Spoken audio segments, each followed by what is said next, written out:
Hello and welcome to Slooh, your interface to outer space. I'm Trisha Ennis, your host and stand-in expedition leader tonight. Jerry Montu is very sorry that he couldn't be here with you to celebrate the mini strawberry moon. We are actually looking live right now. You can see it right there, or there, through our telescopes in the Canary Islands at the mini strawberry moon. It is the full moon in the month of June, and it is also the smallest moon of the year. You're actually looking live at the moon right now through our Canary Islands half-meter telescope, I do believe, and it's looking really nice. I can't wait to see some more views throughout the night. So here's a fun fact for you. Did you know that today also happens to be Strawberry Rhubarb Pie Day? Coincidence? Well, okay, we don't have any pie for you today, unfortunately, but we do have gorgeous views of the full moon streaming live from nearly all of our telescopes in the Canary Islands. We'll also have views from our we have views from our half-meter telescope, which I'm showing you right now, and we will also have views from our wide field and ultra wide field telescopes. Plus, we have our brand new revamped constellation camera, which Paul Cox has been working on in the Canary Islands. He's doing so as we speak right now. And we'll also have a wide angle all sky view, which you'll be able to see shortly. And before you say anything, no, it is not daylight in the Canary Islands. The moon is just that bright and makes the sky look like it's daytime. So, why do we call it the mini strawberry moon? Well, it turns out that that's actually a much more interesting question than you might think. That's why we've assembled some of our best people to answer it. No, I'm not talking about me. First up, we will be exploring the mini part of tonight's moon with Slooh's newest team member, Dr. Paige Godfrey. The moon looks as if it's changing size, but what's happening really? And what effect, if any, does it have on things happening here on Earth, on people, on tides? We'll explore the answers to all of those and more. And then we'll also be joined by Janice Stillman, editor of the Old Farmer's Almanac, who will be filling us in on the fascinating folklore behind this month's sweet name. And we'll be exploring, of course, the spiritual connection about the moon, humanity, water, and how it could help you get in touch with your feminine side when Slooh's human spirit editor Helen Avery joins the show. That's right, it is a girls only show tonight. So we'll also be taking a dive into our community content where Slooh members have been telling us all about their favorite lunar stories. So we'll highlight some of our favorites a little later on in the show. Little Moon, big show coming up for you. So stay tuned.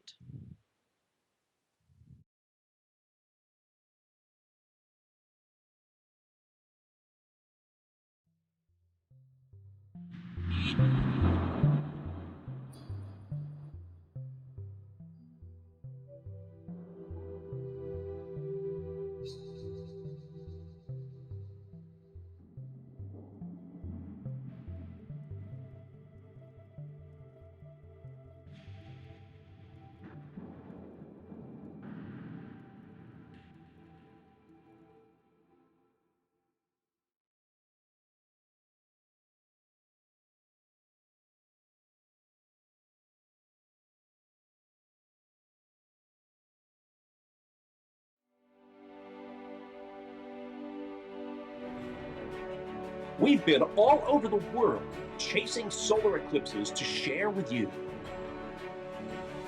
This time, you're coming with us. Join Slooh as we expedition to Stanley, Idaho to celebrate the transcontinental eclipse on August 21st.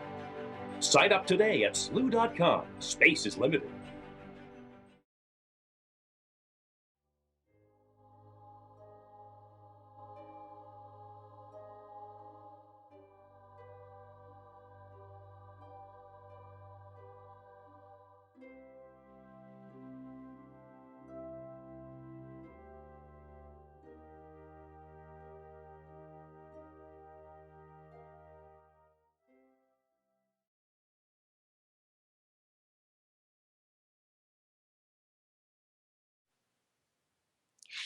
Welcome back to our live show celebrating the mini strawberry moon. I'm your host for this evening, Trisha Ennis, and tonight we are looking live at the moon as it appears smallest in the night sky. And it's a great thing that we are right now looking at our ultra wide field telescope, which is the widest, as you might have guessed, view of the moon that we're going to get through our telescopes. We also have an image from our us live feed tonight from our constellation cam, where it'll appear nice and tiny in the distance, but it's a great look at the moon as it appears in the night sky over the Canary Islands. Now, here to give us the inside scoop on our nearest neighbor, the moon, and to explain why this moon is so tiny, is Slooh's newest team member, our head of research, Dr. Paige Godfrey. Paige, welcome to the show. Hello. Hi, thank you. How are you doing tonight? I'm doing well. I'm waiting for it to get dark so the moon can come out here. Exactly. We're here in Connecticut at Slooh HQ, and we're also waiting for it to get dark. It's still nice and bright. Yep. So, I have a really big question for you, and that pun is intended because I'm curious. What is a mini moon? So a mini moon is the opposite of a supermoon, which you might hear of from time to time as well. What happens is the moon orbits the Earth just like the Earth orbits the sun, but that orbit is not circular. It's elliptical. It has an eccentricity, and that means that the moon is sometimes closer to the Earth and other times it's further away. So the mini moon is when the moon is at its furthest distance from the Earth, called apogee. And that's what we're experiencing tonight. Very interesting. So you explained that the moon sort of its orbit changes. Why is the orbit elliptical? Do you know? The orbit is elliptical. So if we were the only things in the solar system, the Earth and the moon and the sun, things would be very different, but we're not. We have a ton of other planets orbiting us, and well, not us orbiting the sun, but in our path. And also with the sun's gravity, it tugs on the moon. And so all of these factors are why our solar system orbits the way it does. And the moon has an elliptical orbit due to other factors pulling on it, like the sun tugs on the moon. So it's the sun's fault. Everything's the sun's fault. Everything is the sun's fault. So you mentioned this sort of interplay between planets and the sun and the moon. Does the moon moving farther away from the Earth affect tides? Like we know that the moon affects tides in some way. Do those things change? Absolutely. And so that's really interesting because when the moon is at apogee, when it's a mini moon, it looks up to only about 14% smaller than when it's at its closest approach, the supermoon. And so really, you might not even notice. You might look up tonight and be unsure whether you can tell, is it really looking smaller or not? But it does affect our tides. So the moon affects our tide. The moon, as it orbits the Earth, it affects the tides as it goes around. But when it's closer to us, it affects the tides more drastically than when it's further away. This is also experienced by the sun as well. The Earth has an elliptical orbit around the sun. So when the Earth is closest to the sun, it more drastically affects the tides than when it's further away. And so you can have double the effect when we're closest to the sun and the moon is closest to us. And then again, when we're farthest from the sun and the moon is furthest from us. It's Wow. interesting, but it definitely affects the tides. That's really fascinating. I didn't realize that the sun affected tides. I always thought it was just the moon. Mm-hmm. Wow. Learn something new every day, guys. So now the next time that we see you on a show here on Slooh, you're actually going to be, I'm very jealous of this. It'll be on our June 21st solstice show where we're celebrating the solstice and looking ahead to the August 21st eclipse. And you're going to be interviewing our guest of honor, Bill Nye, who is one of my childhood heroes. So I want to know how you're feeling about that. He is also one of my childhood heroes. I'm very excited. I recall very distinctly being in my fourth grade science class, and my teacher would play Bill Nye for us about once a week. And that was the earliest memory I have of sparking my interest in science and in space. So I am really excited. And also, my dream came true just recently when I gave my thesis defense in April at the Museum of Natural History. Bill Nye happened to walk in on it, and he took a seat in the front row. He asked a question. It was an interesting encounter. I met him in person for the first time. That is amazing. I think if that had happened to me, I would have messed up the answer because I would just be so flabbergasted. My jaw dropped a little bit, and I paused for several seconds, and I looked around. It's like, is this happening? But fortunately, the audience was cool, and they slowly brought their cell phones out of their pocket to sneak pictures, and everyone was with me on the jaw-dropping moment of it. So I didn't All right. embarrass So myself, I don't think. that's great. Yeah. So now you're actually heading up, I said in your intro here that you're heading up our research and discovery efforts here at Slooh, which is really exciting because our members do have a tendency to discover supernova and asteroids and comets. And actually, I heard that one of our Slooh members recently discovered a brand new asteroid. So could you tell me a little bit about that? Yes, they did. So they discovered an asteroid in the main belt, or the asteroid belt, which resides between Mars and Jupiter in an orbit around the sun. And the asteroid they discovered is about 3 to 6 kilometers in size, in diameter. It's in a near circular orbit around the sun. And they've discovered it just recently. It was in May of this year. Wow. So they're looking forward to next year being able to hopefully see it again as it passes by in the same part of the sky. Very neat. So what's the significance of that discovery?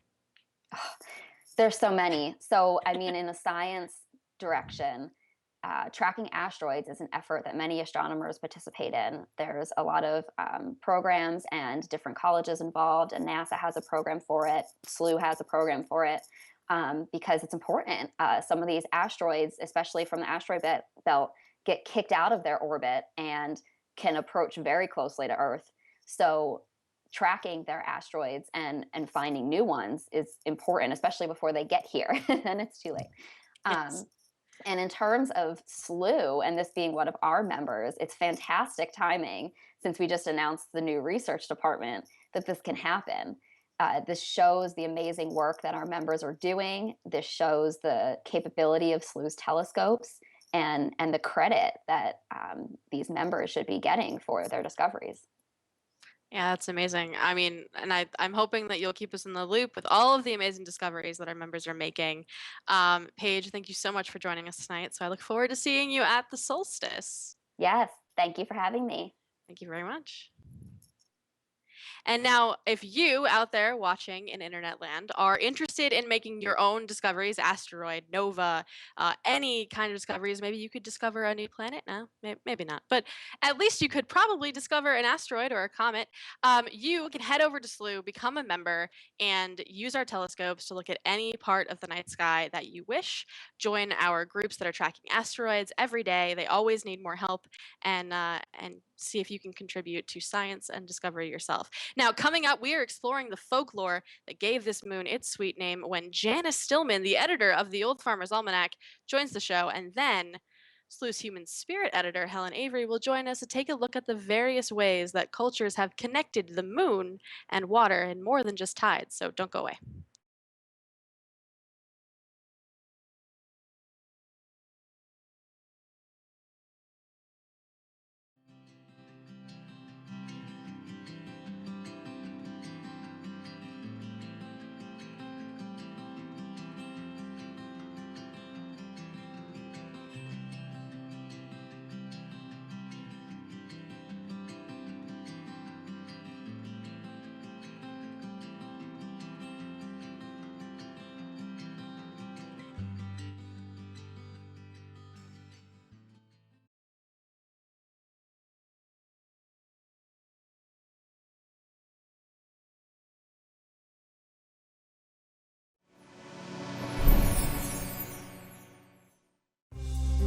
Slooh is excited to announce a very special guest joining us from the Planetary Society. On June 21st, we welcome Bill Nye to the show to talk all about the summer solstice and this summer's solar eclipse.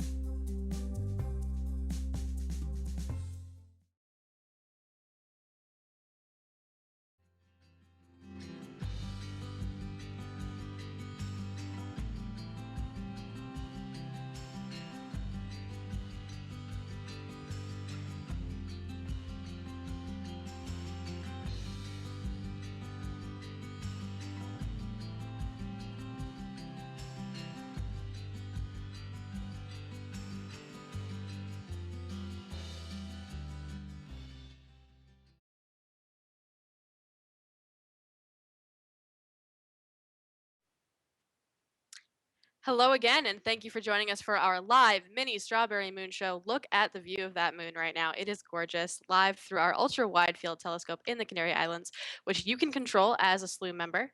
So I am Trisha Ennis. I'm your host for this evening, standing in for Jerry Monteau, and we are going to be getting some insight into the cultural origins of the juicy strawberry lunar name from Janice Stillman, editor of the Old Farmer's Almanac. Janice, welcome to the show. Hi, Trisha. It's great to be with you. Thank you. It's great to have you back. We love having the almanac here on the show. So, Janice, why do we call this the strawberry moon? Well, as we've said on several of our other visits, it was the Native Americans who typically named the moons, and they named them based on events that they saw around them. So June was the time that they saw the fruit ripening, so they took it as a signal that it's time to pick it. So they named the June full moon the strawberry moon.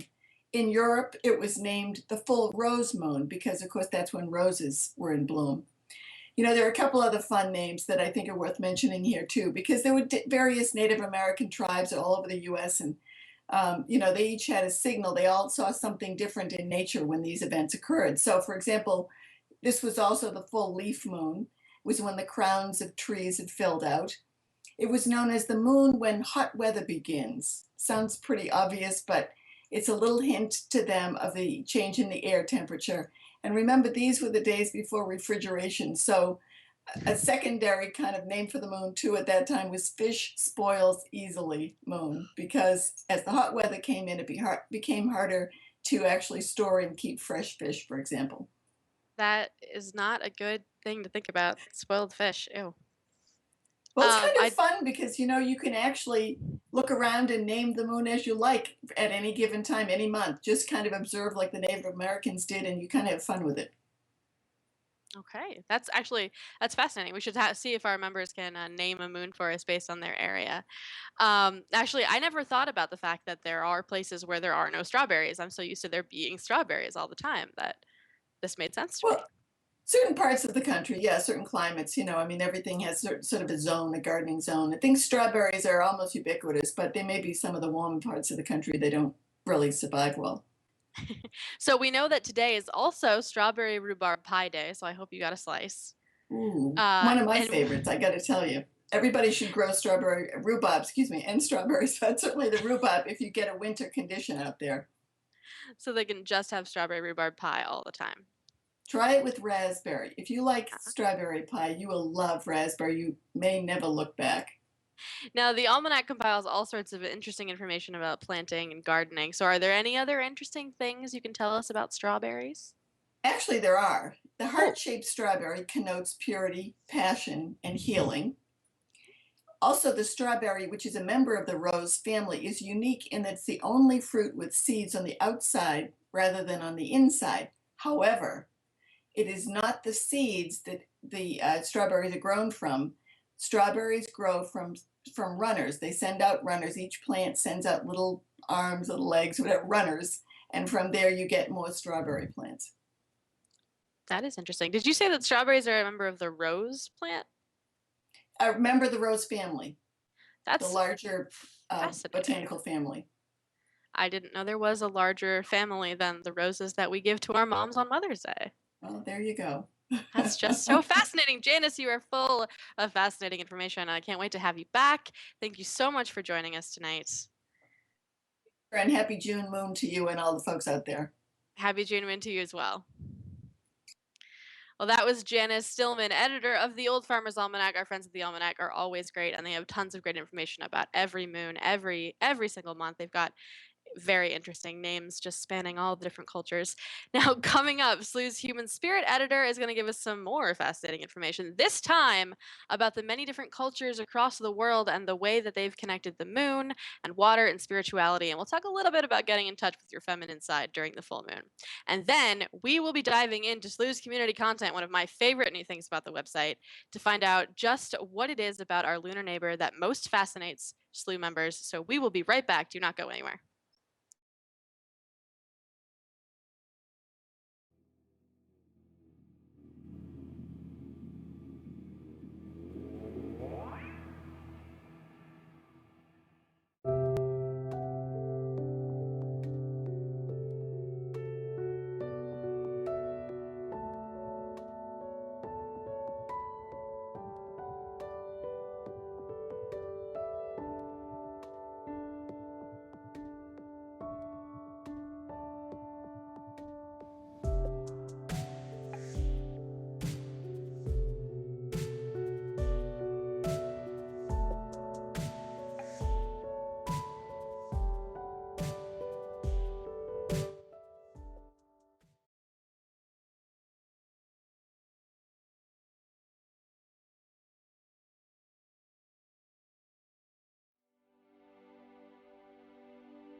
We've been all over the world chasing solar eclipses to share with you.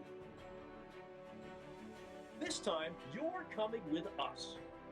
Join Slooh as we expedition to Stanley, Idaho to celebrate the transcontinental eclipse on August 21st. Sign up today at slooh.com. Space is limited.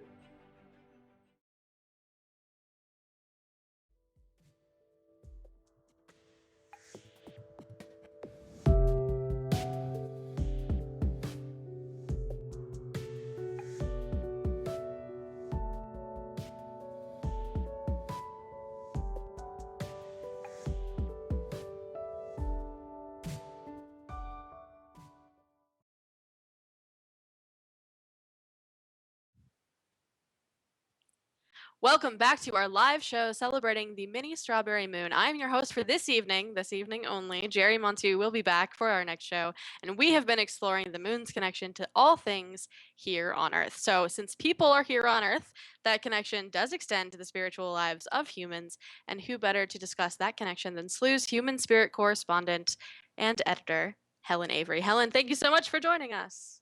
Thank you for having me. Always love to have you on the shows. So we talked to Paige earlier about how the moon is connected to the tides.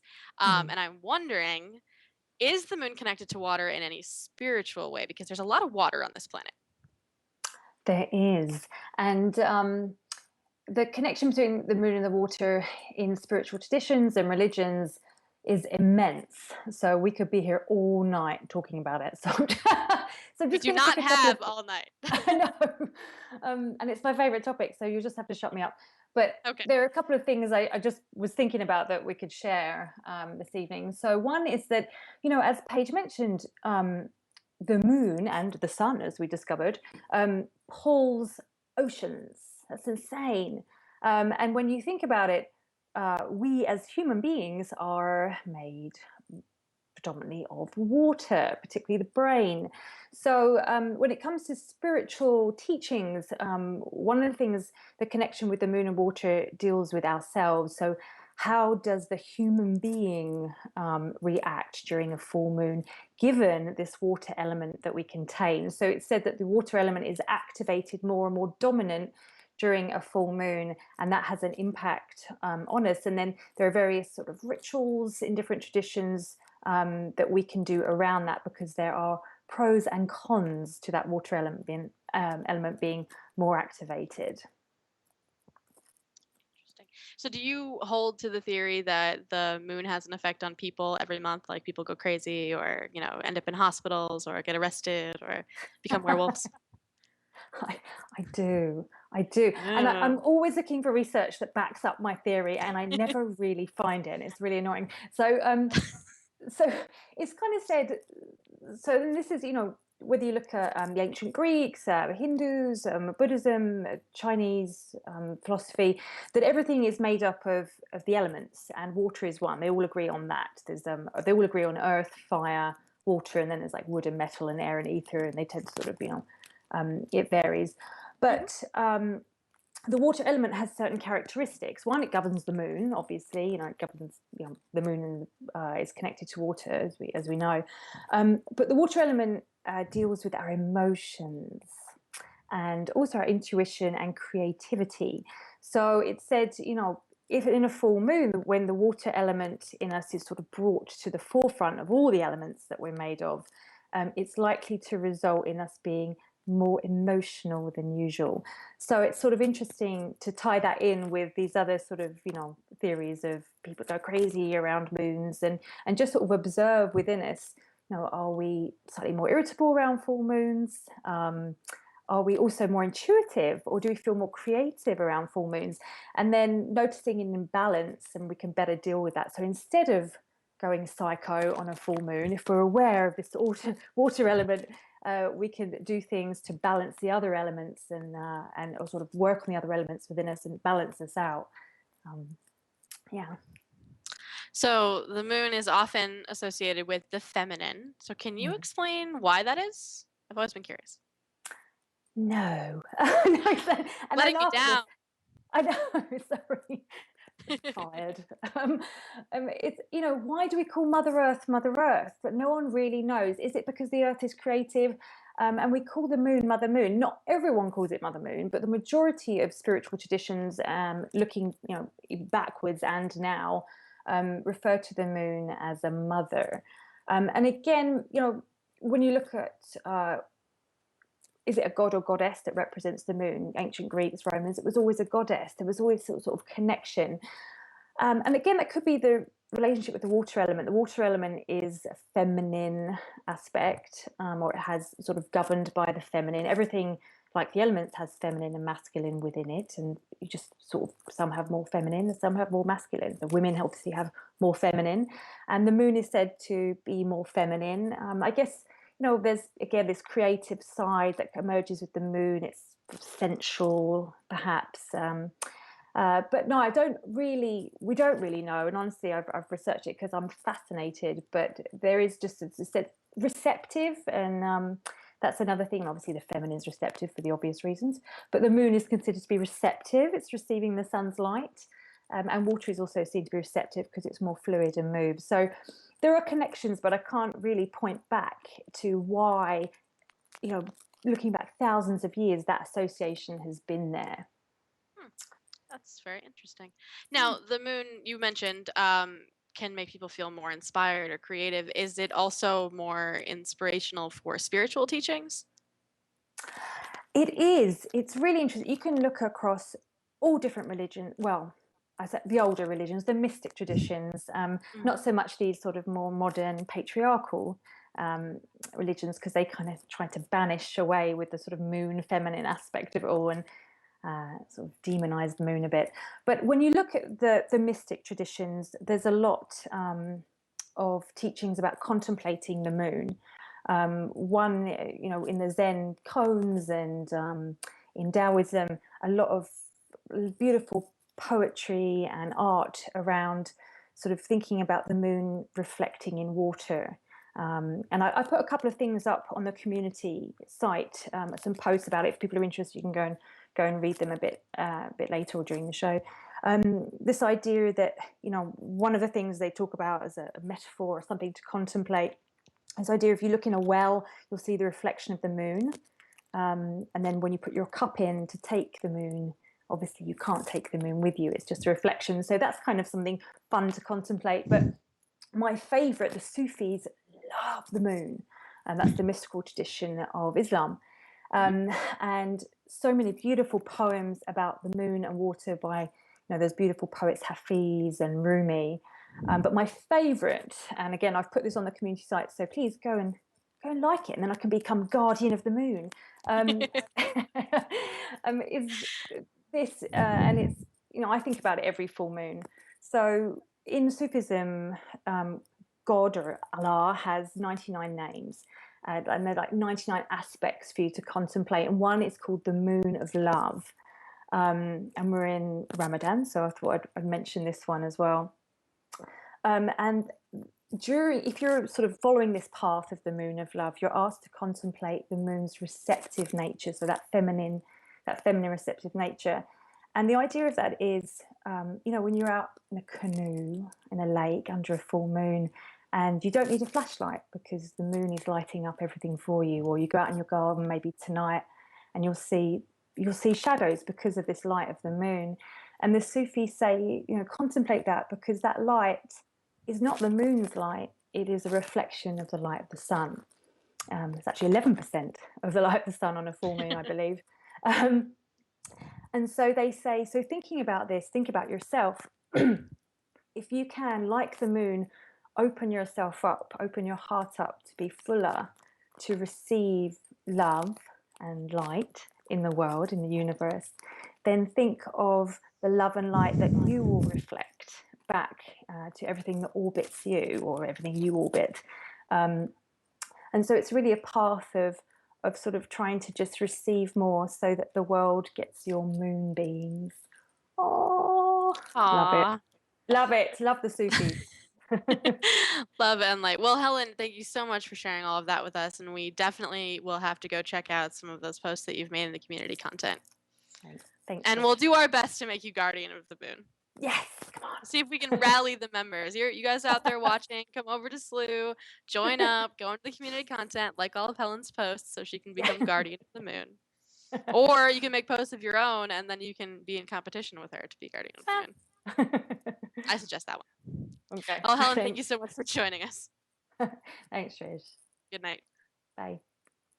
So that was Helen Avery, Slooh's human spirit editor, and not yet guardian of the moon. Make sure you go over to Slooh, definitely, and check out that community content. Speaking of which, coming up in just a minute, our members have been spending a lot of time in the community content. It is my favorite part of the site, or at least my new favorite part of the site. So they have been telling us all about their favorite things about the moon, and we'll be highlighting some of our favorite posts about the moon in our community content. It is worth waiting for. Stick around.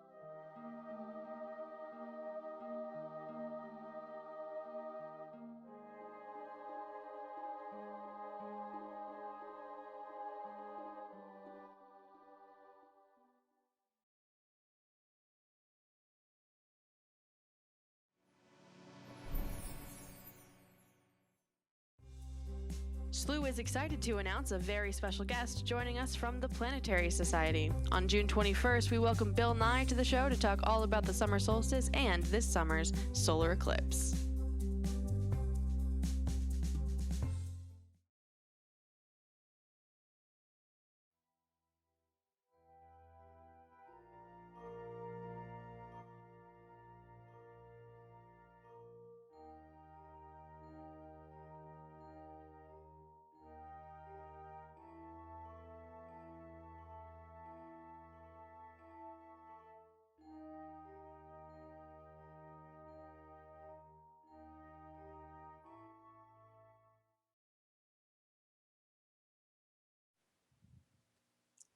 Well, hello again, and thank you for joining us for our live mini Strawberry Moon show. We've had so much amazing content so far, and we've still got a little more to go. We are looking live tonight at the full strawberry moon through our telescopes in the Canary Islands. It is the mini moon, as you might have heard, because it is the moon that is furthest away from the Earth. Did you know the moon gets further away and closer? Well, you can, if you missed that segment with Paige at the beginning of the show, Dr. Paige Godfrey, our newest team member, you can go and check it out after the show ends. All Slooh members are able to rewatch our shows. Now, I'm hoping, if you're hoping to catch your own look at the full moon through our telescopes in the Canary Islands, you are in luck. Slooh members, all of our members, can reserve time on our telescopes in the Canary Islands and Chile to look at the moon, as well as galaxies and nebulae and all sorts of other celestial phenomena. My favorite are the nebulae. Members also get a chance to explore and contribute to our community content, which we've been talking a lot about tonight. Like this post that points out how space travel is a really good way to grow your money, provided that that money is the thing that's traveling in space. Did you know, actually, that some astronauts have taken $2 bills to the moon for luck? They're now worth thousands of dollars at auction. Some bills have even been left up there on the moon. So my question is, who is going to go get them? Because it's not going to be me, but definitely somebody should go and find them. And then we also have this one, which tells the tale of the discovery of moonquakes, which did you know there were quakes on the moon? I didn't. I bet you didn't. Well, unless you've been there, then maybe you might have. Now, these moonquakes, not mooncakes, aren't caused by plate tectonics like they are here on Earth, but they can last for much longer. They can even last for hours, which is terrifying. And speaking of the surface of the moon, we've all heard of the man in the moon, but have you heard of the dinosaur in the moon? This is actually one of my favorite stories from any Slooh member ever because it's hilarious. This fascinating image is formed by the moon's shadows, the many seas on the moon, and it was pointed out to one of our Slooh members by a young boy at an observatory, and now it's all I can see when I look at the moon. And now it's probably all you can see too. Take a look up at the moon and see if you can see the dinosaur playing soccer. I think the fact that he's wearing shorts is the greatest. So if you have your own moon facts or photos or maybe stories that you'd like to share, you can just head on over to slooh.com, check out the community content. You can read other posts, like them, post your own, and if you become the most liked poster in a given object like the moon, you can become the guardian of that object. And as you heard earlier, Helen is gunning for that Guardian of the Moon spot. So let's see if we can get her some competition. So we look forward to seeing you there. Well, now that is going to wrap it up for us here today. We enjoyed all of our guests and our live views of the moon. Many thanks to Paul Cox, who got our lovely constellation camera running. Again, it looks great, and Slooh members are going to be able to schedule that as well. You're going to see some really cool stuff through that amazing through that amazing view all the time. And of course, a big thanks to our guests, Slooh's Director of Research, Dr. Paige Godfrey, our Human Spirit Editor, Helen Avery, and of course, Editor of the Old Farmer's Almanac, Janice Stillman. Our friends over at the Old Farmer's Almanac are great. You can join in on keeping an eye on all things happening in space, from meteor showers and comets to the sun, the moon, and the planets by making a reservation on our telescopes in the Canary Islands and Chile. Any paying member can reserve time on all of our telescopes, looking live at stars and planets and galaxies and nebulae and all sorts of celestial objects and happenings. And if you missed it, at the top of the show, we were talking to Dr. Paige Godfrey about how one of our members actually just recently discovered a giant asteroid that had never been discovered before. So that is fascinating, and our members are always making discoveries, and you too can make discoveries if you are using our telescopes and you know what to look for, and you can find all that information on slooh.com. Next week, it is all about Saturn as the planet moves into opposition, which is when it moves directly on the opposite side of the Earth from the Sun. It'll be the brightest the planet appears all year, and we're going to be joined by a very special guest, voice actor Roger Craig Smith, the man behind Sonic the Hedgehog, and plenty of other of your favorite video game voices. And it turns out he is also an avid space lover and a Slooh member, and will be joining us to talk about his passion for the night sky, which I'm sure is just as fascinating as everyone else's. Now, be sure to join us on June 15th for that. That's going to be amazing. And on the 21st, we also spoke about this with Paige. I am very excited because we are celebrating the June solstice by looking to the future, previewing our massive event for the August eclipse just 2 months away. We've got some really special guests lined up for that one, including the Planetary Society's Bill Nye, one of my and Paige's childhood heroes. He will be here to talk all things eclipse with us. We'll also be joined by Bad Astronomy's Phil Plait and the Citizen Kate Project, which is an amazing initiative that's uniting astronomy groups and high schools and universities across the country to participate in a massive scientific study during the eclipse. They're handing out telescopes, and they're going to be taking in feeds of the eclipse from all different points along the track and then studying the corona. It's amazing. We're going to find out so much more about that. Speaking of the eclipse, we are in the midst of planning our big road trip out to Stanley, Idaho. Paul Cox is hard at work mapping out the journey from Slooh HQ to Connecticut. He's going to be traveling using our Slooh mobile observatory to get there. And there will be no better place to enjoy the eclipse than at our event in Stanley. It is free to Slooh members, and there are still plenty of spots available, so go to slooh.com now and reserve yours before they are all gone. It's going to be an amazing 3-day celebration of the eclipse, and it's in a really amazing spot to see it. We hope to see you there. And that is all coming up here on Slooh. So join the community, interact with other members, tune into our next show on the 15th, and then again on the 21st. We hope to see you there. Meanwhile, I am Trisha Ennis. You have been watching Slooh. Have a great night, and thank you for stopping by.